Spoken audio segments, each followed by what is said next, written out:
അനുഗ്രഹീതരായവരെ, ദിവ്യകാരുണ്യ ഈശോ നിങ്ങളെല്ലാവരെയും സമർത്ഥമായിട്ട് അനുഗ്രഹിക്കട്ടെ. അവിടുത്തെ കൃപകളും അനുഗ്രഹങ്ങളും നിങ്ങളുടെ ജീവിതത്തിലേക്ക് അവിടുന്ന് വർഷിക്കട്ടെ എന്ന് നിങ്ങൾക്ക് ഓരോരുത്തർക്കും വേണ്ടി ഈശോയുടെ മുമ്പിൽ പ്രത്യേകമായിട്ട് പ്രാർത്ഥിക്കുകയാണ്. വിശുദ്ധ ലൂക്കായുടെ സുവിശേഷം 12-ാമത്തെ അധ്യായത്തിന്റെ 35 മുതലുള്ള തിരുവചന ഭാഗങ്ങളിൽ നമ്മൾ കാണുന്നത് ഈശോനാഥൻ തന്റെ ശിഷ്യന്മാരോടും തന്നെ കേൾക്കാനായിട്ടിരുന്ന ജനത്തോടും അരുളി ചെയ്യുകയാണ്.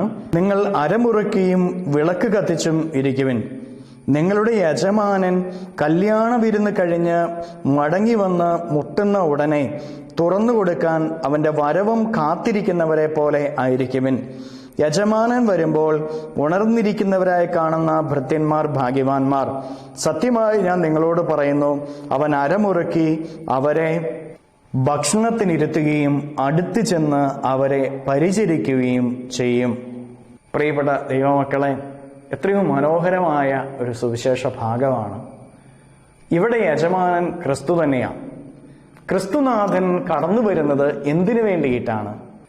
നമ്മുടെ ഓരോരുത്തരുടെയും ജീവിതത്തെ പരിചരിക്കുന്നതിന് വേണ്ടി, അനുഗ്രഹിക്കുന്നതിന് വേണ്ടിയാണ് ക്രിസ്തുനാഥൻ നമ്മുടെ ജീവിതത്തിലേക്ക് കടന്നു വരുന്നത്.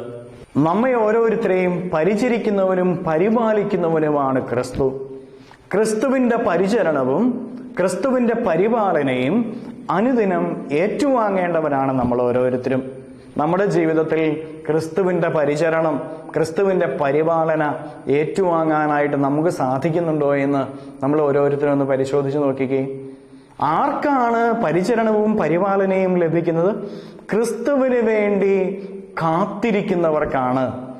ഉണർവോടെ ആരെല്ലാം ക്രിസ്തുവിന് വേണ്ടി കാത്തിരിക്കുന്നുവോ അവരെയാണ് ക്രിസ്തു പരിപാലിക്കുന്നതും പരിചരിക്കുന്നതും. നമ്മുടെ ജീവിതത്തിൽ ക്രിസ്തുവിനെ കാത്തിരിക്കുവാൻ, ക്രിസ്തുവിന് വേണ്ടി ഹൃദയം തുറന്നു കൊടുക്കുവാൻ, ക്രിസ്തുവിന് വേണ്ടി ഉണർവോടെ നിൽക്കുവാനായിട്ട് നമുക്ക് സാധിക്കുന്നുണ്ടോ? നമ്മൾ പലപ്പോഴും കാത്തിരിക്കുന്നത് ആരെയാ? ലോകത്തെയാ, ലോകത്തിന്റെ സുഖങ്ങളെയാ, ലോകത്തിൻ്റെതായ കാര്യങ്ങളെയാ. ക്രിസ്തുവിൽ നിന്നുള്ളതിനെ കാത്തിരിക്കാനായിട്ട്, ക്രിസ്തുവിനെ കാത്തിരിക്കാനായിട്ട് നമുക്ക് പലപ്പോഴും സാധിക്കാറില്ല.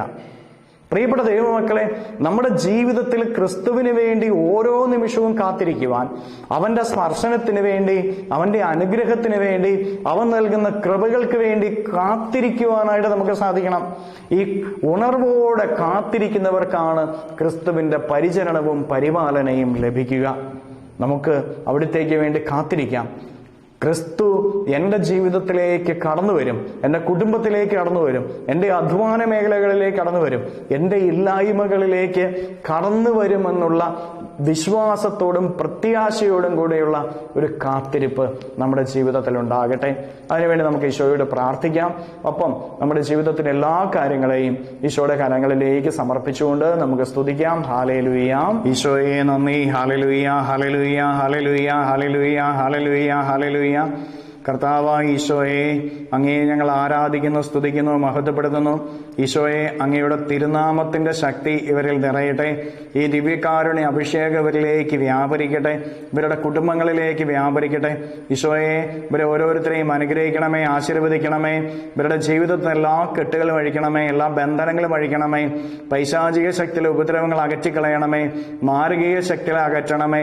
ഇവർ പോകുന്ന വഴികളിൽ അങ്ങയുടെ സംരക്ഷണം ഇവർക്ക് ലഭിക്കട്ടെ, അങ്ങയുടെ സഹായം ഇവർക്ക് ലഭിക്കട്ടെ. Hallelujah, hallelujah, hallelujah, hallelujah, hallelujah.